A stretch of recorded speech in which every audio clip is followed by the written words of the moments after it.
இந்த முருகனுக்கு எப்படி தேன் இருக்குதோ அவனை போய் நம்ம வணங்க, அவனை பிரார்த்தனை பண்ணால் நம்ம வாழ்க்கையில் இன்பமயமான இனிப்பான சம்பவங்களே நடக்குமா கலந்து.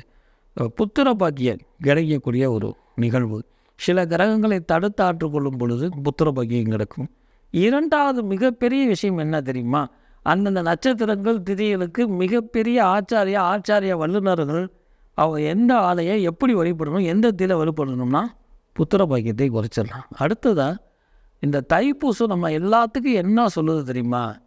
நிறைய முதியோர் இல்லம் இல்லாமல் ஆக்கக்கூடிய தன்மையை நம்ம நேயர்கள் மூலயமா உங்கள் சார்பாக அந்த முருகனை பிரார்த்தனை பண்ணுறேன்.